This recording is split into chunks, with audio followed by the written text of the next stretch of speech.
The Sumerian city of Ur of the Chaldees, some say Chaldees, was one of the most prosperous cities in the ancient world.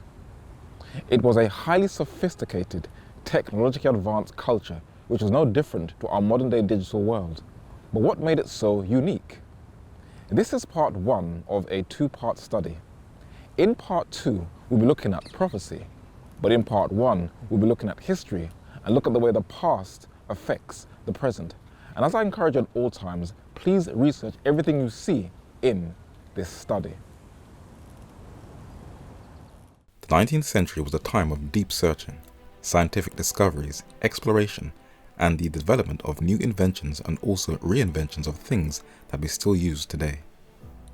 Matches, elevators, aspirin, the sewing machine, chewing gum, the typewriter, the telephone, the X-ray, film to capture our most cherished moments, and the steam engine that developed into modern trains that totally changed the whole industry of transport and travel, making remote and exotic places more accessible.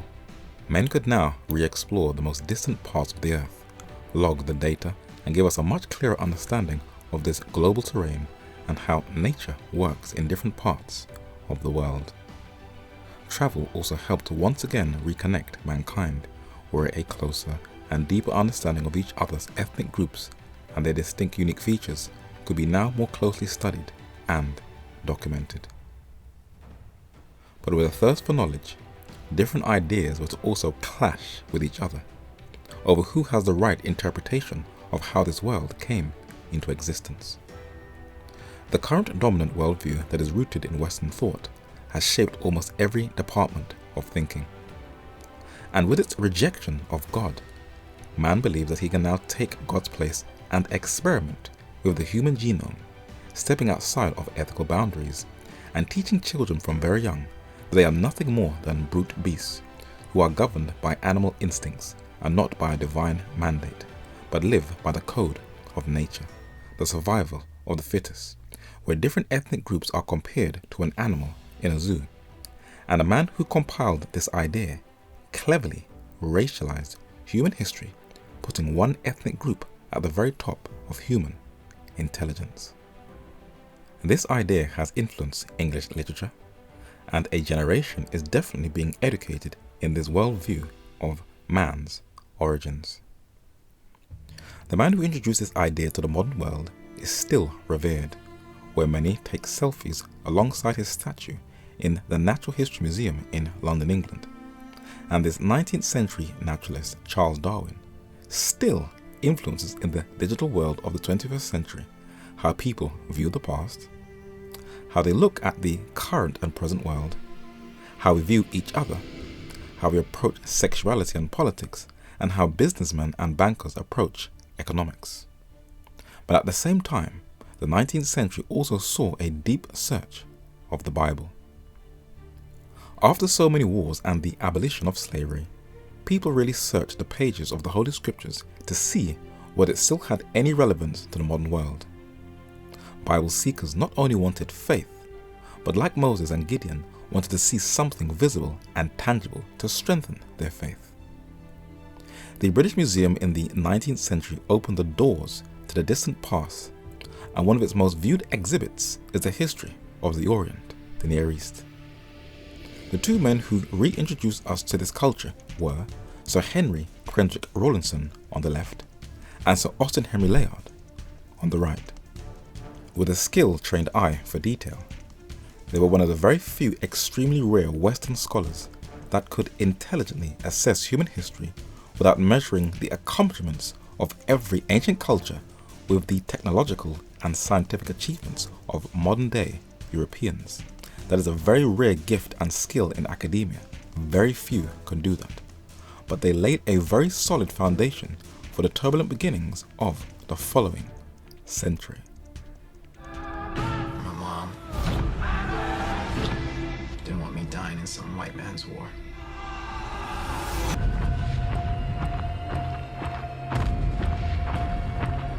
If you fail, it will be a massacre.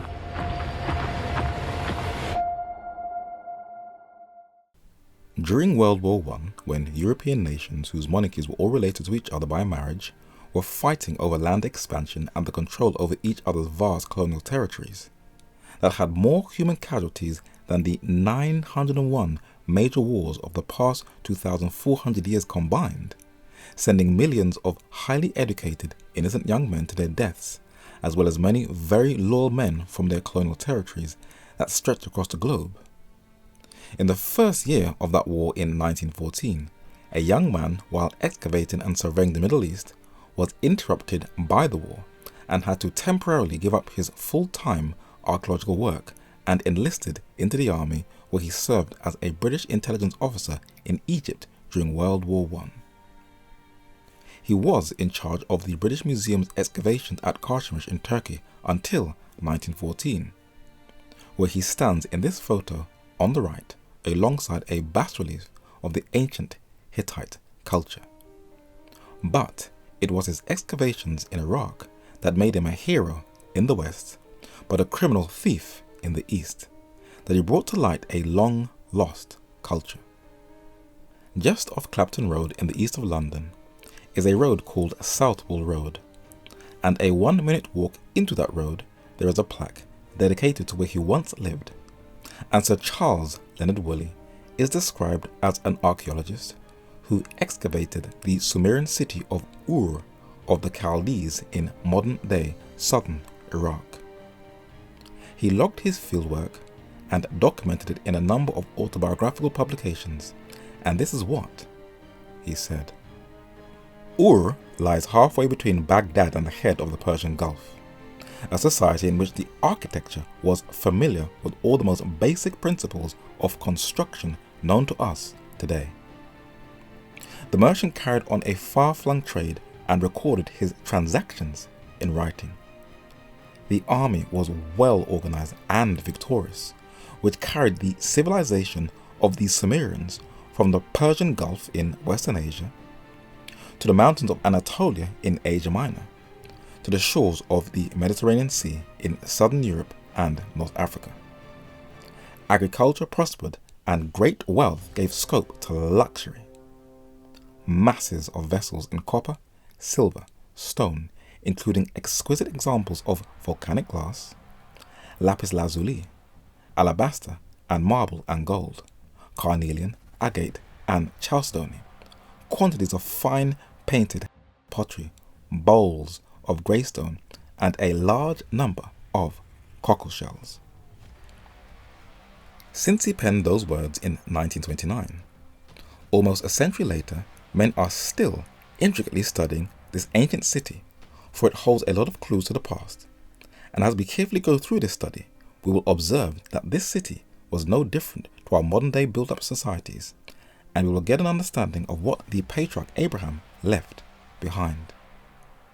Because we are consciously and unconsciously influenced by Darwinian evolution on how we look at the past, we think that only in modern times we have accomplished technological achievements that includes beautifully designed tree-lined avenues, highly sophisticated modern architecture, the global economic financial system of trade, and modern schools. And in these schools all over the world, children are taught that modern man has reached the apex of human brilliance.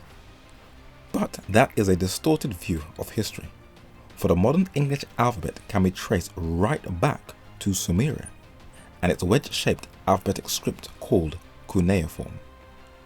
Ur of the Chaldees, as it is mentioned in the Bible, was one of the great urban centers of the Sumerian civilization of southern Iraq that boasted paved roads, tree-lined avenues, schools, poets, and stunning works of art and architecture.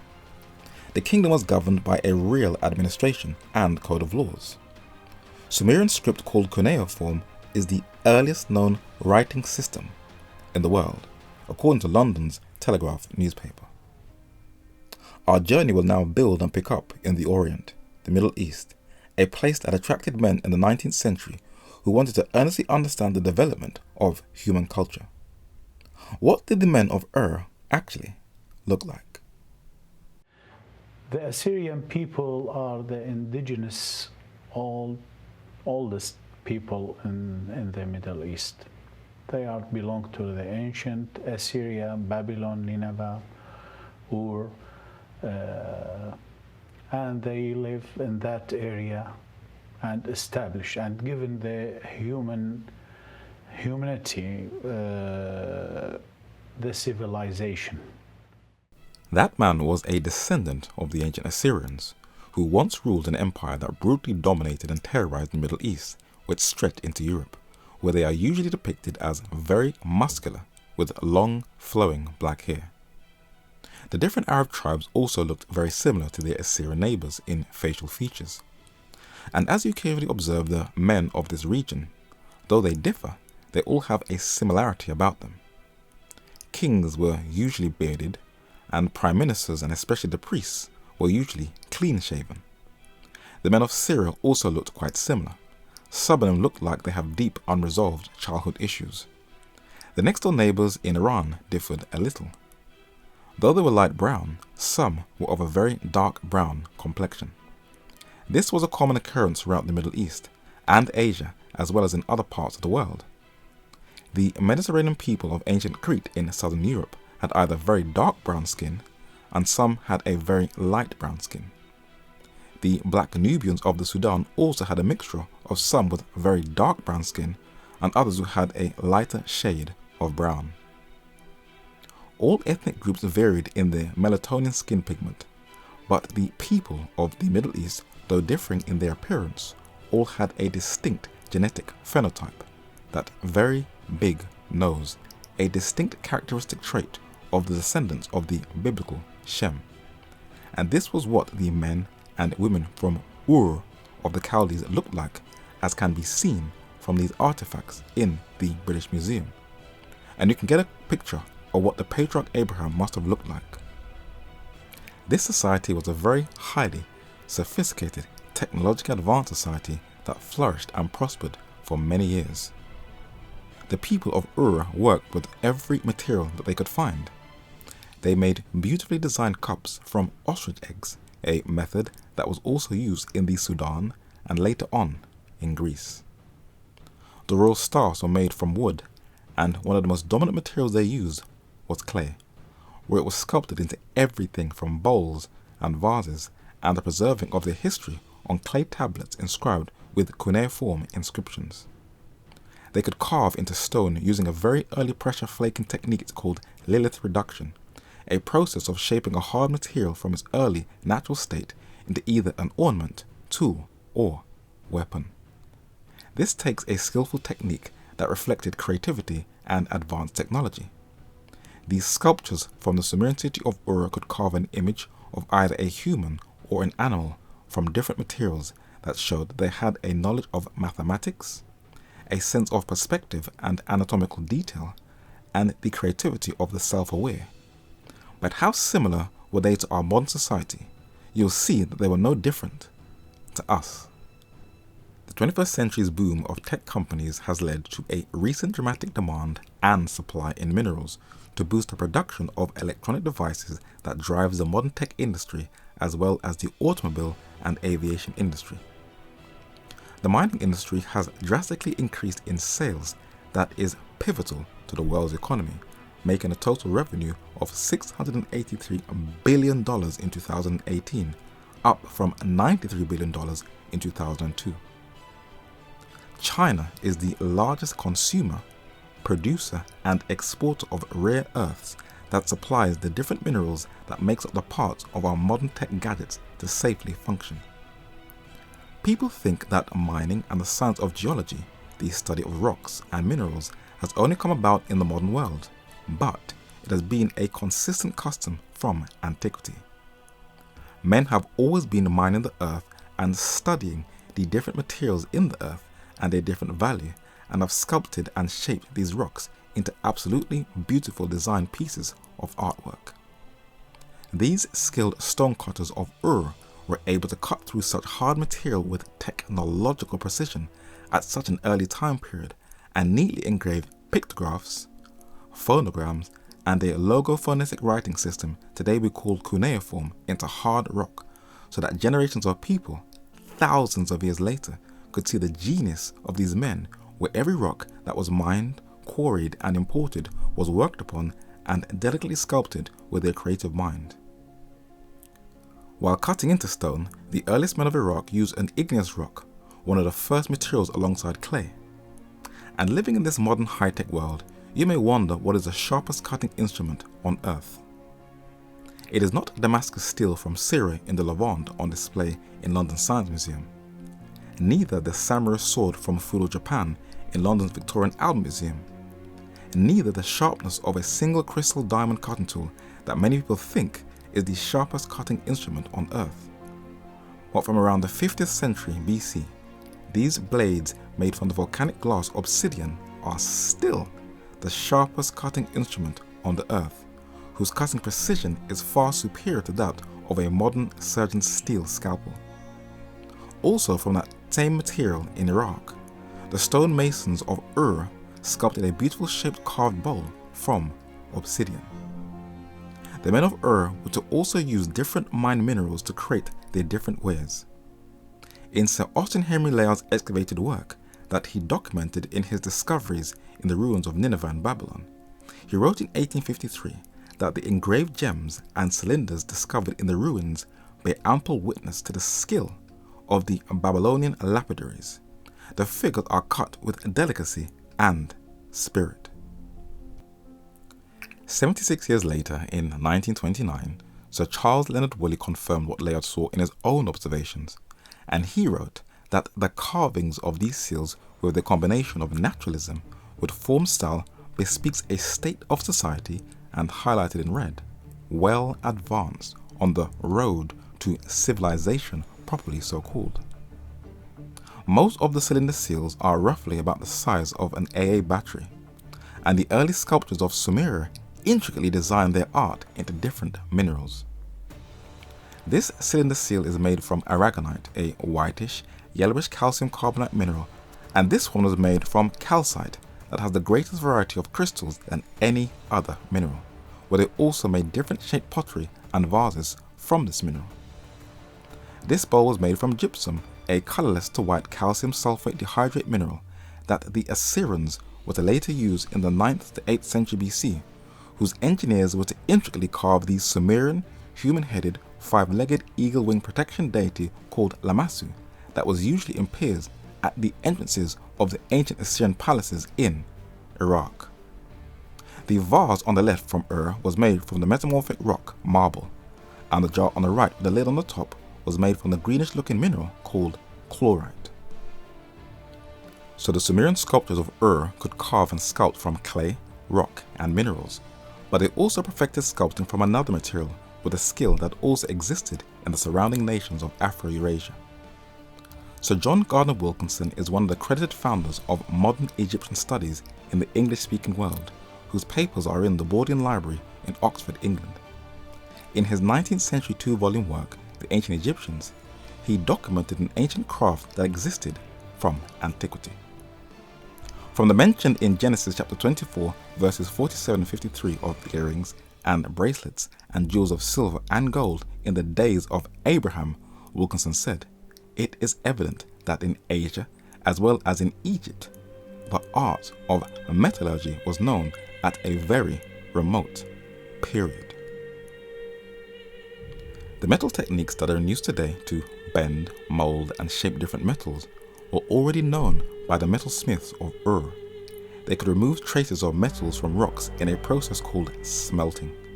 They could combine two or more metals and minerals, producing metals of different colors and strengths, which is called alloying and soldering.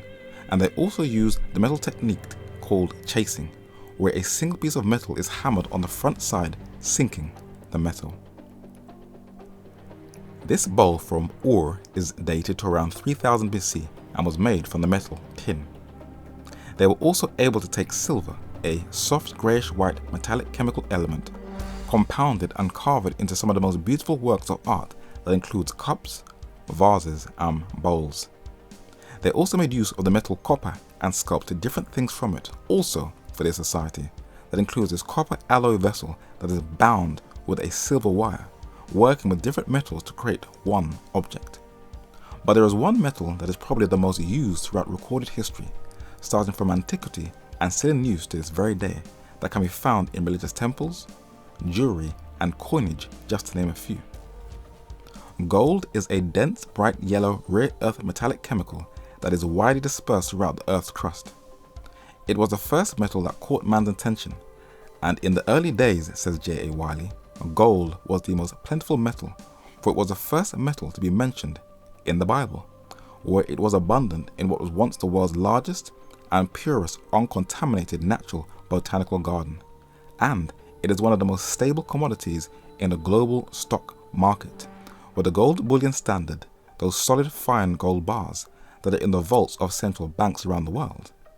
In 2019, these banks made a record of $15.7 billion in gold purchases, but the desire for gold has also caused problems.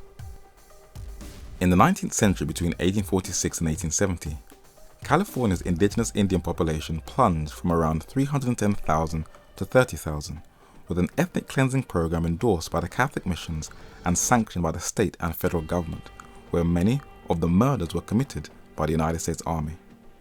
A rough estimate of 100,000 men from Europe, Australia, China, Latin America, and 3/4 of them from North America flooded to that west coast state during the famous 1849 California gold rush that made many people rich and many communities extinct.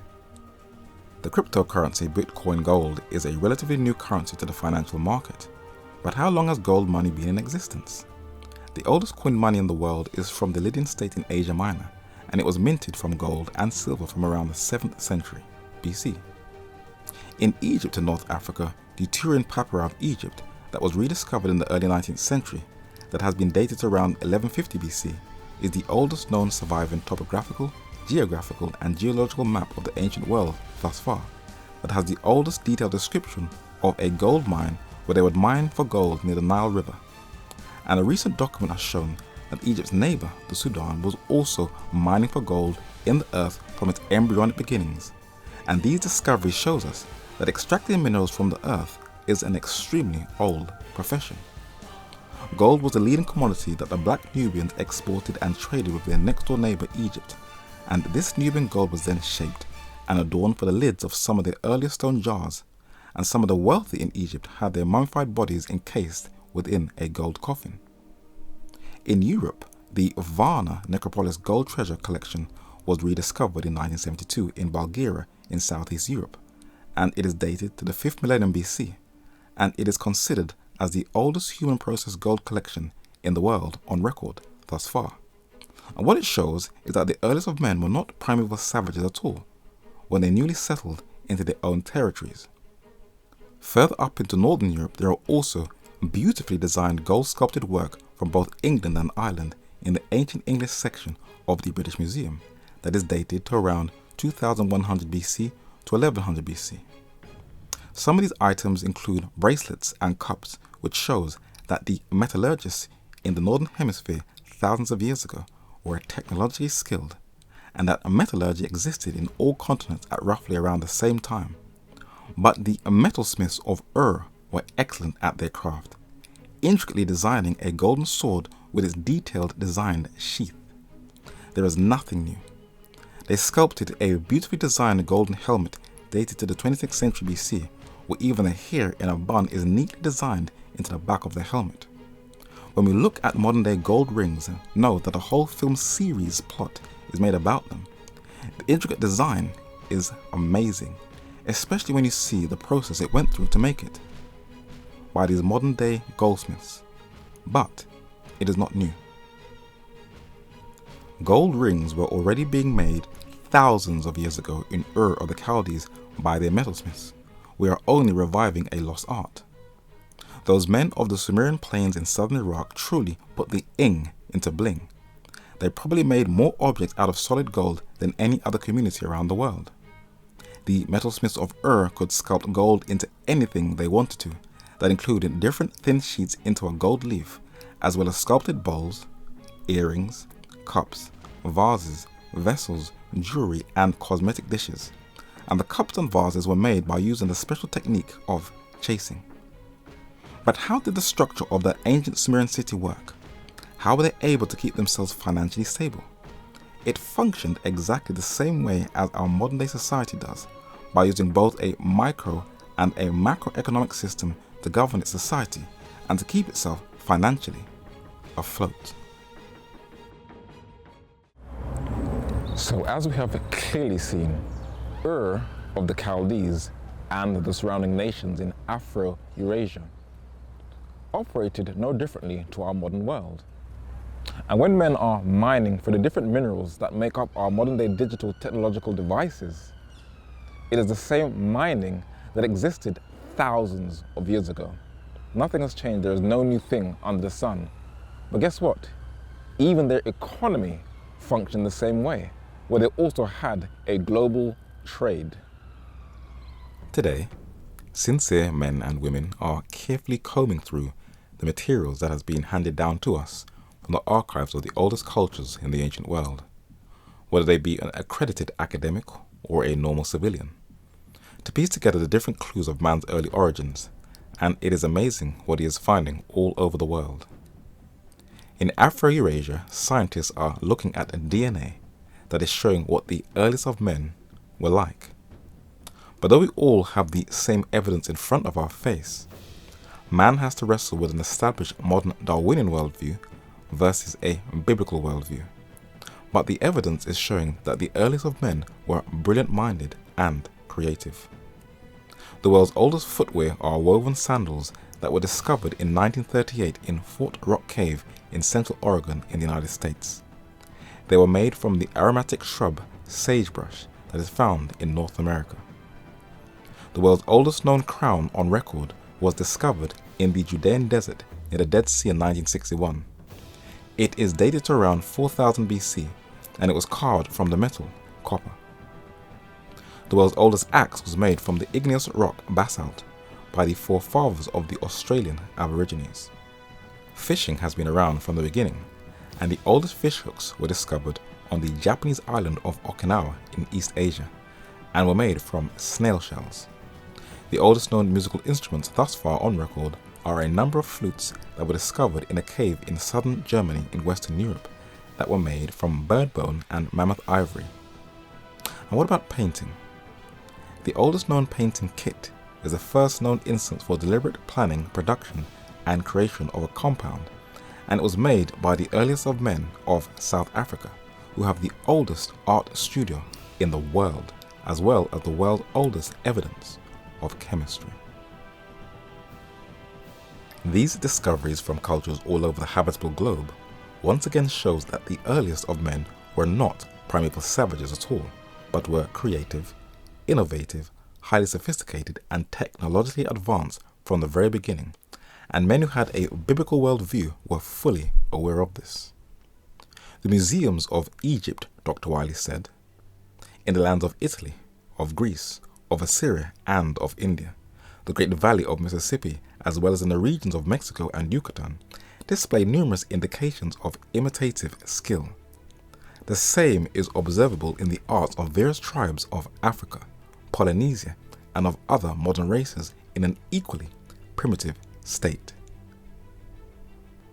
The Bible teaches in Genesis chapter 4 that not only were the earliest of men technologically brilliant, but it must have been passed on to the small number of men and women in a post-flood world who migrated from Anatolia or Asia Minor, that today is better known as Turkey and Armenia, and down the Euphrates and Tigris River in Sumer, in today what we call Iraq, is where men built the first number of city-states.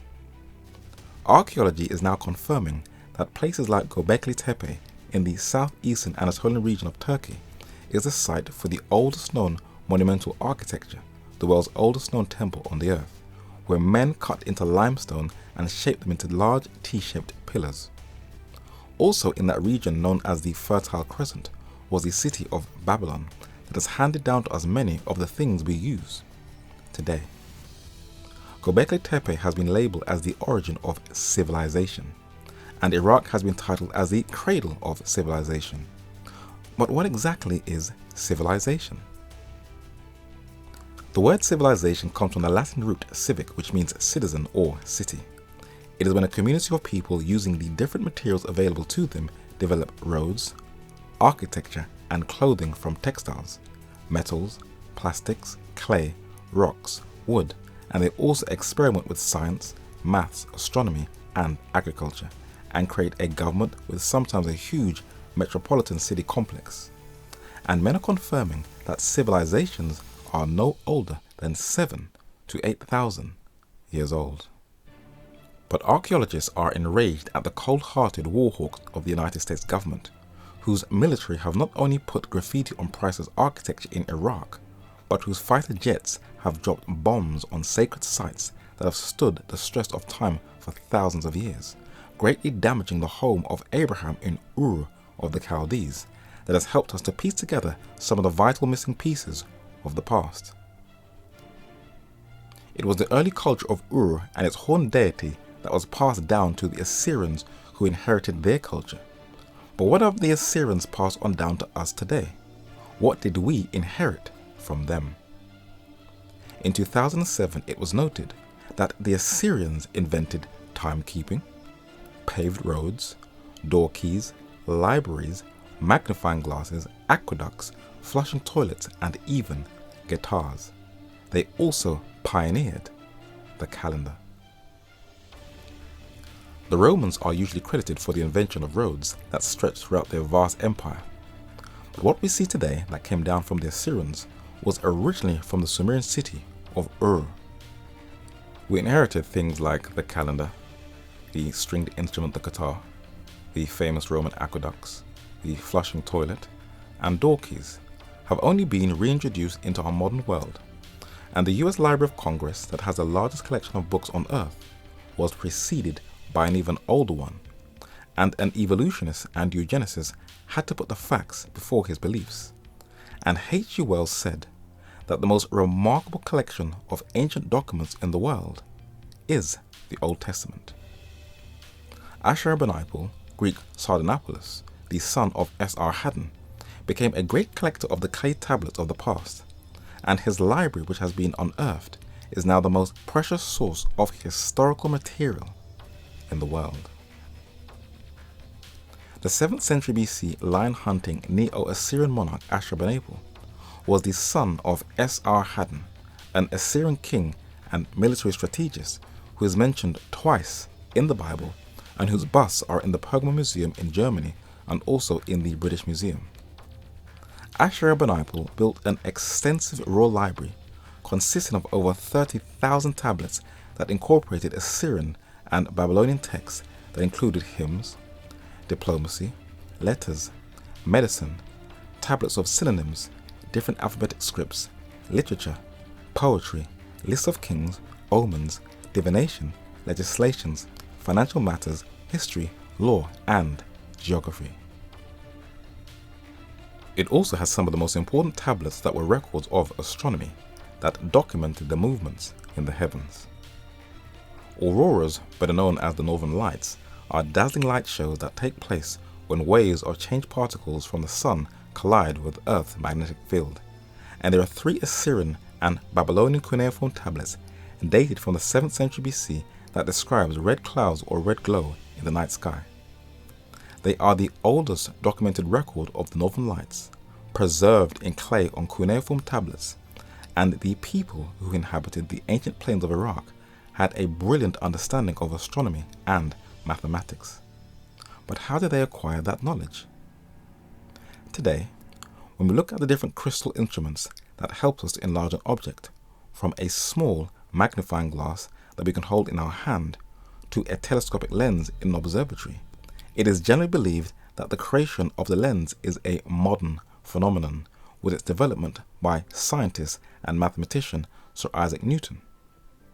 But a 19th century Scottish scientist, inventor, writer, mathematician, and astronomer was to build upon Newton's foundation. Sir David Brewster was the principal of the Edinburgh University, and it was his speciality in the field of optics that was to enhance the 19th century study of Assyriology. Sir Austin Henry Layard said, "With the glass bowls was discovered a rock crystal lens with opposite convex and plane faces. Its properties could scarcely have been unknown to the Assyrians, and we have consequently the earliest specimen of a magnifying and burning glass from ancient Assyria. I am indebted, he said, to Sir David Brewster, who examined the lens. It gives a tolerably distinct focus. Its plane surface must be greatly inclined to the axis of the hexagonal prism of quartz from which it must have been taken, intended to be used as a lens either for magnifying or for concentrating the rays of the sun. The famous Assyrian Nimrod lens is dated to around the 8th or 7th century BC. It is not currently on display for public viewing, but the narrator had an opportunity to film it while it was. It was made, according to Layard, from rock crystal quartz, a material that people still use for a face massage. This quartz was mined and quarried and then eventually shaped into a lens. And what is interesting is that men were shaping rock crystal quartz from early Ur, as can be seen from this artifact in the British Museum. So what other influences has Ur of the Chaldees had on our modern culture?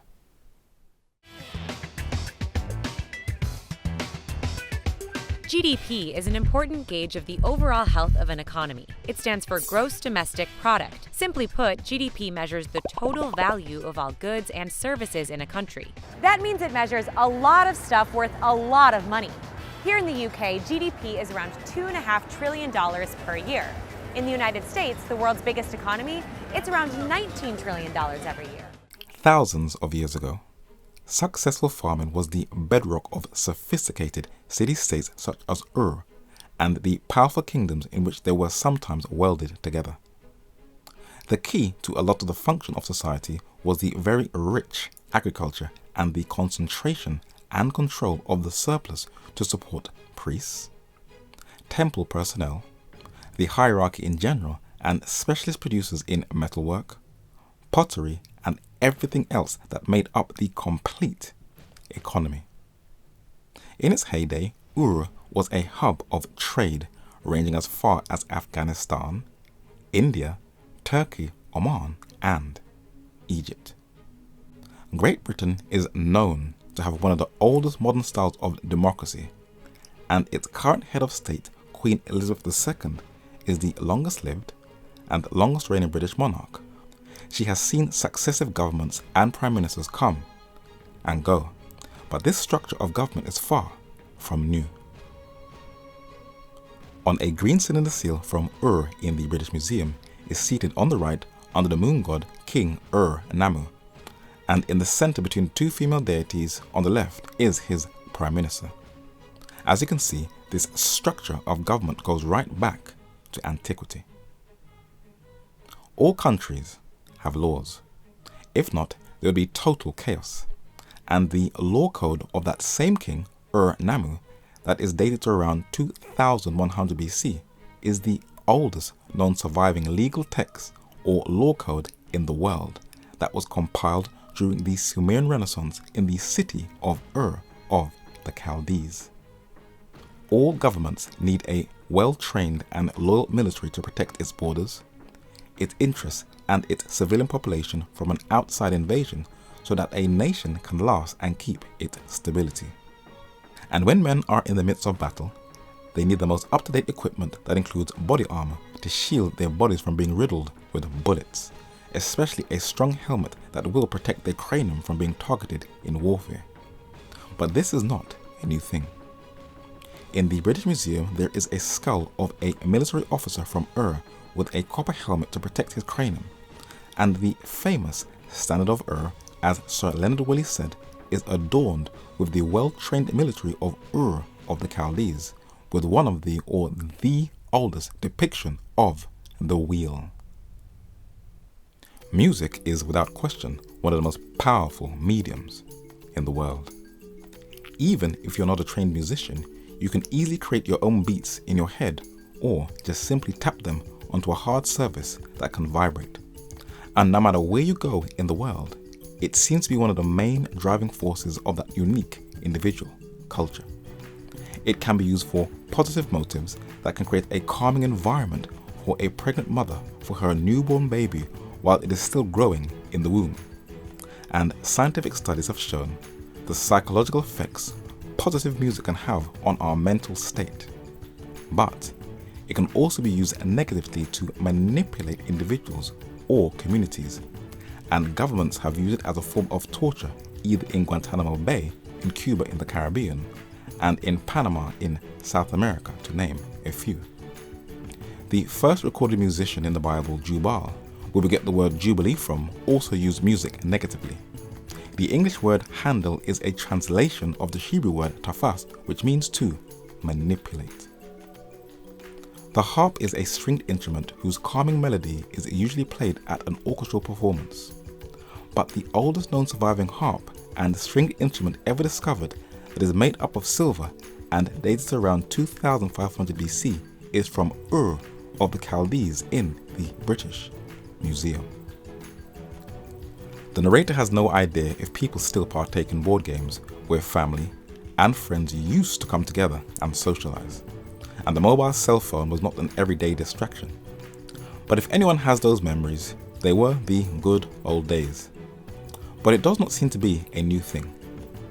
The raw game of Ur was a board game of 20 squares dated to around 3000 BC, and it is in the British Museum, and is one of the oldest board games ever discovered in the world. In art school, men and women are trained in either sculpting a real-life body or face, or in the skill of ceramics, and make beautifully designed bowls or vases, usually from clay. And these different bowls in the British Museum are dated to around 3000 BC. That also gives us an insight into the ancient city of Ur and confirms that we, in the modern world, are only continuing an ancient art that existed from antiquity. What about farming? Farming has been classified as the oldest profession on earth. And when we go into the supermarket to shop for our different foods, most, if not all, of what we put into our mouths has either been picked from a tree or vineyard or ploughed from the ground by the farmer.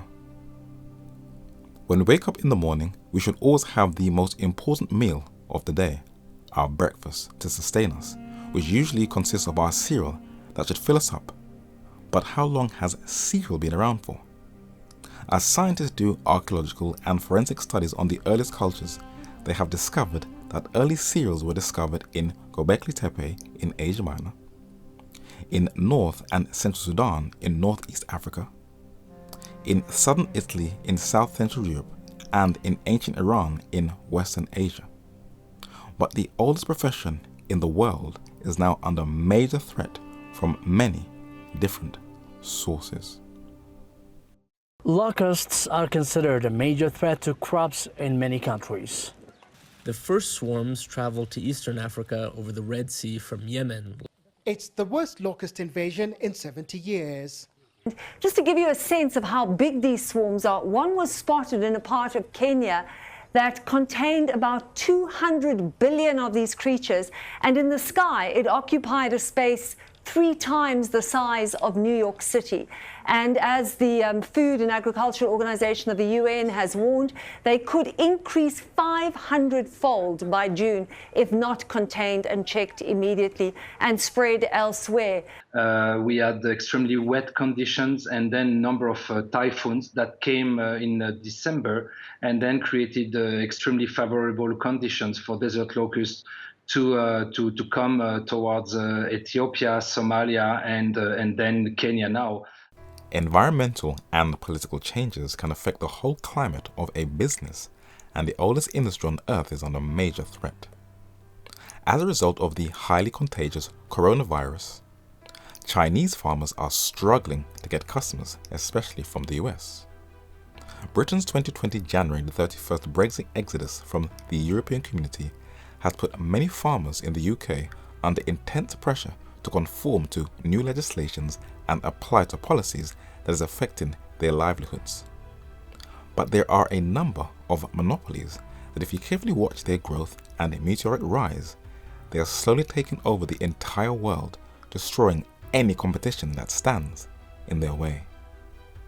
Companies like Monsanto, that wants to have total control over the global seed market was brought by a German company, Bayer, in 2018, where Big Pharma now owns Big Agribusiness.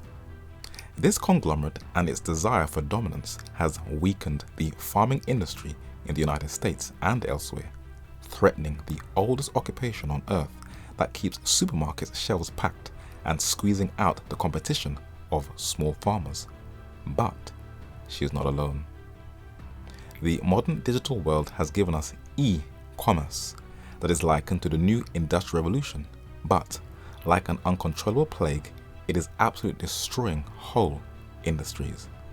Famous stores in the UK are now closing down, threatening high street businesses, and the once famous shopping malls in the USA are also closing down rapidly like a pack of dominoes, and those old brick and mortar retailers, Radio Shack, Toys R Us and Sears, are now bankrupt.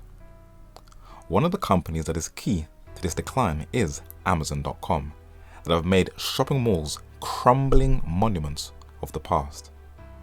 Its founder and current CEO, billionaire Jeff Bezos, has also invested into another industry, as well as billionaire Eric Schmidt, former CEO of Google and Alphabet, and billionaire Masayoshi Son and his $100 billion hedge fund. These three billionaires are financing a business called Plenty, an agricultural company that specializes in indoor agricultural vertical farming, who want to build a giant indoor farm next to every major city in the entire world. It has also spread into Asia from the Middle East to the Far East, and it also poses a major threat to the traditional farming industry, according to the Financial Times. With high uncontrollable debts and swarms of locusts invading Bolivia in South America, Australia in Oceania, Sardinia in the Mediterranean, and in Pakistan in South Asia that is threatening its cotton industry, and in Yemen and parts of the continent of Africa. All of these factors have led to something that your average person is totally unaware of. Farming, the oldest profession on earth, has the highest suicide rate than any other occupation on the face of the whole planet. In the UK, one farmer commits one suicide a week. Hundreds die every year in France. In America, there is also a huge increase in suicides among farmers. But it is in India where they have the highest casualties for this old profession. But where did farming actually originate from? The very first thing God instructed man to do at the beginning of time was to become a biologist in the field of botany, mineralogy, and zoology, which is the study of different plants and animals, so that he was never idle and that he was always learning and aware of the laws of nature and how the environment worked. It was meant to be a lifetime study. He would intricately study the different colors and shapes of every living creature, and he would name each one of them according to the distinct characteristics of that species, and he would see how God's detailed and intricate design and blueprint was upon every single living creature that flew in the air, made a nest, burrowed in the ground, swam in the sea, or walked on the land. After man took his eyes off God and looked inwards, he still studied the different materials that was available to him and learned to make tents to protect him from the elements, and looked after the cattle for his household. And man passed down this trade and technology and his knowledge of nature to succeeding generations that still exist with us to this very day. Not a primeval savage at all. This is documented in Genesis chapter 2 and verse 15, where man was instructed to care for the environment. In Genesis chapter 2:19, he was also instructed to name every single species. In Genesis chapter 4 and verse 20, the earliest of men made tents to protect him against the elements, and he raised different cattle, and the profession of farming was to continue with Noah, who was an husbandman, another name for a farmer, and the raising of cattle was to also continue with Abraham, where he most probably learned this trade while in Ur, and his nephew also had the exact same profession. While men are continuously debating in academic circles of where agriculture and farming originated from, Christopher Ehret, the distinguished research professor at the University of California in Los Angeles, is clear that no region on Earth can claim its actual origin. In his book, An African Classical Age, he showed that farming emerged in different places independently all over the world. He documented and said that it was merely one of as many as 8 or 9 distinct, far separated regions of the globe in which agriculture independently emerged from the 10th to the 6th millennium BC. Southeast Asia, Mexico, Highland South America, at least 3 and possibly 4 regions in Africa, and possibly North China and lowland South America were equally seminal centers in the creation of agriculture as we know it today. As archaeologists unearth the past, it has been discovered that the oldest image of farming is a petroglyph discovered in Armenia in Asia Minor. The oldest plough was discovered in southern Italy in South Europe. The oldest known sickle was discovered in Israel in Western Asia. And farming also developed independently in Egypt in North Africa and in the Indus Valley Civilization in Pakistan, India in South Asia. And all these farming tools that are in use today, such as the sickle, was also in use way back in Ur of the Chaldees, as can be seen in this clay sickle on display in the British Museum, dated to around 3000 BC. And even when old school modern day farmers who still use the method of pulling the plough with the cattle, it is only a continuation of an ancient custom in Mesopotamia in Iraq, as can be seen on this cylinder seal in the British Museum, with the third horn deity with a plough in its hand offering it to another seated deity. Despite agriculture, how else did Ur financially sustain itself? In the final part of this study, we will see that it functioned exactly the same way as our economy. One of the main industries that kept Ur financially stable, besides agriculture, was trade. The growth of every nation's economy depends upon a number of key factors. One of them is the spending power of each citizen. What we spend each day is essential to the growth of that nation's economy. The more we spend, the more stable the economy. That is why we are constantly being bombarded with advertisements by companies depending on where you live in the world, so that their businesses can stay afloat and not go bankrupt. If individual citizens were to stop spending on the different items that we use each day, such as food, clothing, cars, and houses to protect us from the elements or an intruder, or when we are stressed and want to go abroad and just unwind on a quiet flight to escape from the stress of work. If we were to also stop spending money on traveling, that nation's economy would instantly crumble, go into bankruptcy, and there would be riots and instant civil war. The other thing that is central to a nation's economy is trade. Every single economy in the world depends upon it to keep it afloat, and this was also what kept the economy of Ur of the Chaldees financially stable, and we are only continuing an ancient financial system. There is absolutely nothing new. China is going to be purchasing more than $250 billion worth of goods from our country. That's massive. Those are numbers that nobody's ever heard of before. And that number can grow. It can grow. With time, it's going to grow substantially, I predict. The World Trade Organization, that deals with the global rules of international trade between nations, published a commercial in 2014 that goes into details of the individual countries that supplies and ships the different materials to the many countries and corporations around the world in things that we use every day. Your average person is probably not interested in where their pen was made or what materials made up the construction of their bicycle, and why should they? That takes up too much of your time of your daily discourse. But when did international trade actually begin? Many are led to believe that it is a very recent phenomenon in human history, that started with the Italian explorer Christopher Columbus that has recently been called the Columbian Exchange.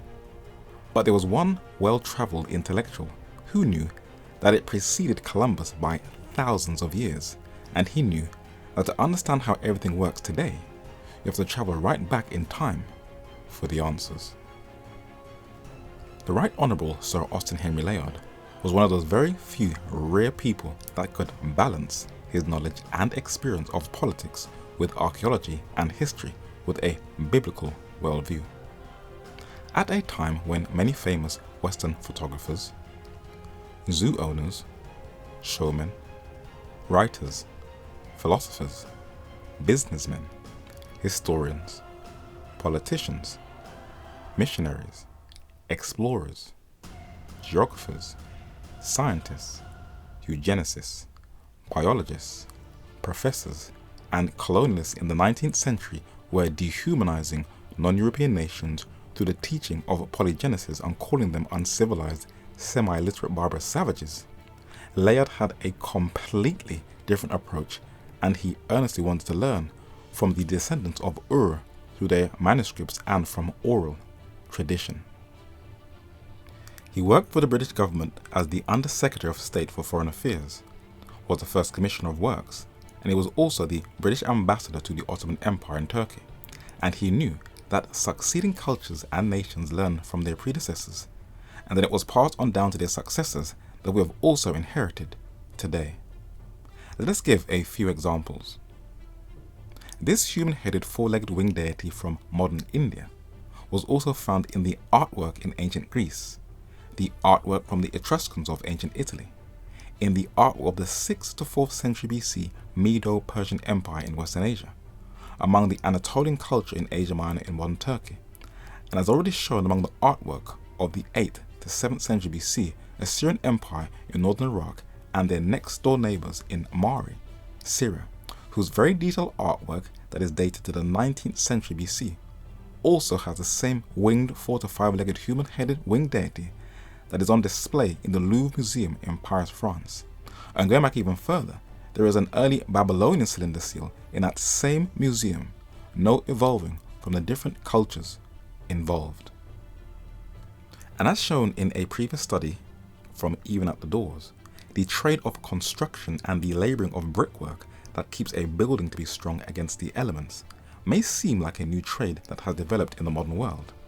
But as you dig a little deeper, the 7th century BC Neo-Babylonian Chaldean monarch King Nebuchadnezzar II was absolutely brilliant at construction, with his famous multicolored brickwork, the Ishtar Gate, on display in the Pergamon Museum in Berlin, Germany, is a testimony to his architectural genius. But he inherited this from the older generation of Chaldeans at Ur, who preceded him by many centuries, and Layard knew that this technology, along with trade that developed the economy of the cities, could be traced right back to the days of Abraham. Layard said that it was through Babylon that the arts appear to have penetrated partly, if not entirely, into Persia, and the origin of Assyrian architecture, which I have elsewhere described, was especially that of Babylon. The language spoken by Abraham when he left Mesopotamia closely resembled Hebrew. The use of the term Chaldean is vague. That the Chaldees were at a very early period settled in cities, we learn from Genesis chapter 11 and verse 31. For Abraham came from Ur of the Chaldees. I confess that after carefully examining the arguments in favour of their Scythic and Indo-European descent, I see no reason to doubt the old opinion that they were a Semitic or Syro-Arabian people, as the Bible clearly said. The Babylonians and Assyrians carried on a considerable commerce with India. These manufacturers probably formed one of the principal branches of trade of this land of traffic and city of merchants. The round-built vessels that archaeologists saw the Arabs in Iraq use were the same ones that the ancient Assyrians navigated through the Euphrates and Tigris rivers, as can be seen in the British Museum. The Assyrians were very skilled at navigation. Their detailed artwork is a display of their navigational prowess and their conquering into new terrains, but they also inherited the trading tradition from Ur of the Chaldees, as recent evidence has shown.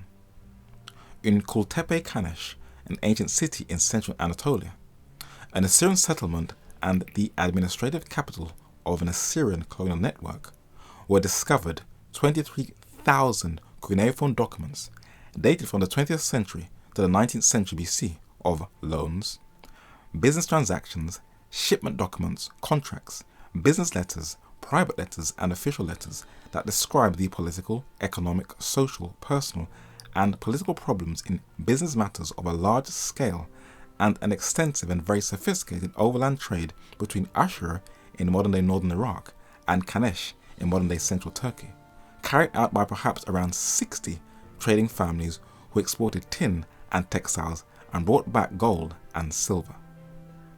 The tablets show that they had to pay different taxes when importing and exporting their goods, and like the toll charges in 19th century Britain that must be paid to cross the bridge that connects Battersea to Chelsea in the south of London, they also had to pay different toll charges when travelling from Assyria to Armenia. In the 21st century, there are a number of very reliable and credible published journals for public viewing in both academic and mainstream circles that are confirming what Layard recorded 2 centuries ago about trade in ancient Assyria, Babylonia in Iraq, and you realize that nothing has changed over the years at all. The Washington Post documented that more than 23,000 cuneiform texts inscribed in clay by ancient Assyrians are mostly business records, seals and contracts, and the center of the largest trade colonies established by the Assyrians was Karum in Kultepe, and highlighted in red, it was the first organized trade center in the world, according to the Turkish newspaper Hurriyet Daily News. The British Museum has a number of these Assyrian trade tablets. Some are on display and others are out of view from the public, but they give us a picture of the ancient world and trading, and if you really want to know how the modern world works, you need to know how the ancient world once worked. Very few in today's world are willing to admit this, because it will clash with an established and fixed worldview. But one man knew otherwise. Layard continues and says that a system of navigable canal that may excite the admiration of even the modern engineer connected together the Euphrates and Tigris, those great arteries of her commerce. Modern skill and enterprise could scarcely make Babylon not only the emporium of the Eastern world, but the main link of commercial intercourse between the East and the West. It is difficult to determine how far the Babylonians may have navigated in vessels the Indian Ocean. Of the various articles of merchandise stored in Babylon, the produce of the islands and shores of the Persian Gulf, and even of India formed an inconsiderable part. Pearls from the fisheries of Bahrain, which still supply Arabia, Persia and Turkey, and perhaps from Ceylon, which is modern-day Sri Lanka. Cotton spices, frankincense, precious stones, ivory, ebony, silks and dyes were amongst the objects of trade brought to her markets. They could only have been obtained from the southern coast of Arabia and directly or indirectly from the Indian peninsula. The prophet Isaiah also alludes to the ships of the Chaldeans. Timber for shipbuilding could have been floated with ease from the mountains of Armenia to the very quays of Babylon or to her part at the head of the Persian Gulf. While we may think that these artificial man-made waterways called canals are the skill of modern-day engineering construction, the Netherlands being the most famous for them, they can be traced right back to Babylon in modern-day Iraq. This Babylonian tablet, dated to the 17th century BC, is the only known Babylonian working map of a canal irrigation system, with 22 lines and captions written in cuneiform that mentions about 5 different canals and irrigation systems to the west of the Euphrates. These engineers were definitely highly skilled, and what is even more intriguing is that the early men of Iraq also had a shipping industry where ships would stop and dock at the ports, and they have recently found a 4,000-year-old port near the homeland of Abraham. And what Layard said with the information he had in his day is now getting even clearer light. Some of the early model boats from Ur are on display in the British Museum, and these boats would have imported the timber from Armenia, as well as silk, cotton, different colored dyes, different smelling spices, precious gems that are still being traded today, and pearls. And from the days of Abraham to this very day, men from all over the world swim in the ocean of Bahrain for those precious pearls. Once again, nothing has changed. But it was in Oman, in the Persian Gulf, that the city of Ur depended upon most for its material that it acquired through trade, that included the aroma from its sweet smelling like incense.